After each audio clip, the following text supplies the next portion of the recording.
Eis o churrasco de fim de semana e você ouve aquela conversa. Você acredita que ele engravidou ela? Pois é, e ele disse que não tem condições de pagar a pensão. Ah, o problema é dele. 1/3 do salário, tá na lei. Ele vai ter que se virar. E aí, será que é assim mesmo? A nível constitucional, os alimentos são uma prevalência da dignidade da pessoa humana. A pensão alimentícia, ou melhor, os alimentos, são tratados no Código Civil do artigo 1694 ao 1710. Costuma-se dizer que os alimentos servem para acudir às necessidades básicas da pessoa que não tem condições para tal. Nesta situação, a palavra alimentos é empregada lato sensu, em sentido amplo. Ou seja, o valor pago a título de alimentos não se restringe à alimentação, coisas de comer. E antes de avançar, é preciso lembrar pontos básicos. Quem paga alimentos é denominado alimentante. Por outro lado, quem os recebe é chamado de alimentando. É como uma relação entre devedor e credor. Vamos lá. Sabe-se que na maioria dos casos tem-se a figura do pai pagando alimentos para a filha ou filho. Mas não se engane, os alimentos podem sim ser pagos pela mãe. Mais que isso, se os pais não tiverem condições, os avós também podem ser chamados a pagar ou complementar. E há um nome feio para isso, são chamados alimentos avoengos. E não importa se são avós maternos ou paternos. O Código Civil prevê uma fila, uma ordem de quem deve prestar ou complementar os alimentos. Primeiro vem os ascendentes, pais, avós, bisavós e assim vai. Se não houver ascendentes, ou estes não puderem pagar no todo ou em parte, a obrigação passa para os descendentes. Isso mesmo, filhos, netos também podem ser responsabilizados. Então se você fica aí, ostentando sua situação financeira, enquanto seus pais ou avós estão lá passando necessidade, cuidado, hein?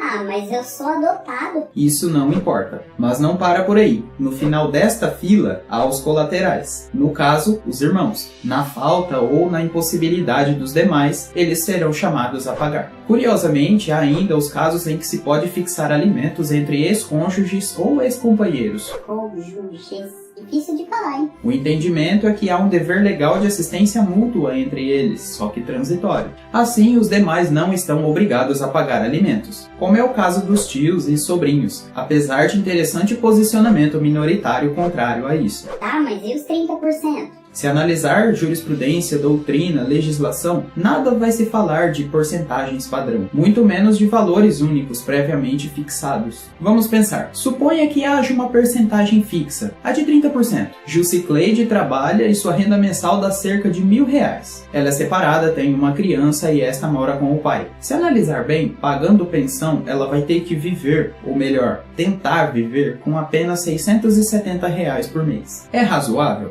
Você, no lugar dela, conseguiria? Água, luz, esgoto, gás, mercado, combustível, internet, roupa, prestação? Acho que não. Agora suponha outro caso. Lutécio é um famoso jogador de futebol. Só de comercial ele ganha R$200 mil. O total da sua renda dá R$2 milhões por mês. Ele tem uma filha e paga pensão, 30% sobre a renda. E então, será que a sua filha precisa mesmo de R$660 mil por mês para suprir as suas necessidades? Mais uma vez, é razoável? Uma coisa é certa.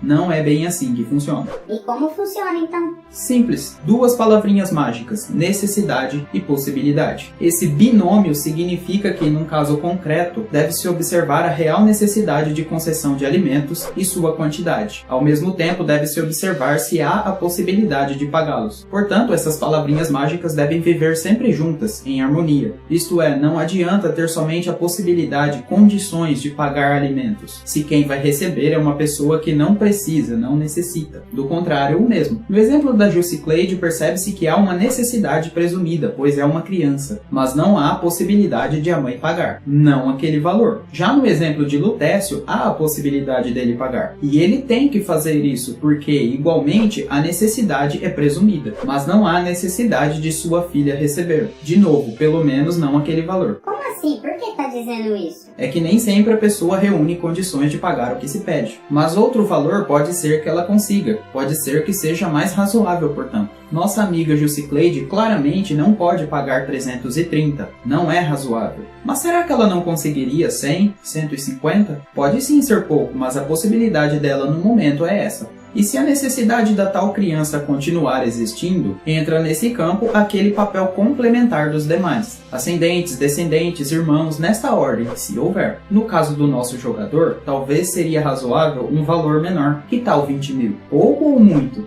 Imagine uma criança, 9 ou 10 anos de idade. O que ela faria com 20 mil reais por mês? Necessidade e possibilidade devem estar sempre presentes, mas devem ser interpretadas com razoabilidade. Aliás, é por este motivo que há quem diga que não deve existir um binômio, mas sim um trinômio: necessidade, possibilidade e razoabilidade. Portanto, agora você sabe que aquela ideia de 30% ou 1/3 não tem qualquer fundamento convincente. E assim concluo. É claro que o tema é extenso, mas num outro momento posso falar outras peculiaridades. Alimentos gravídicos ou a prisão do devedor de alimentos, por exemplo. Comente sua dúvida, solicite novos temas. Regularmente são postados novos vídeos. Inscreva-se. Tchau!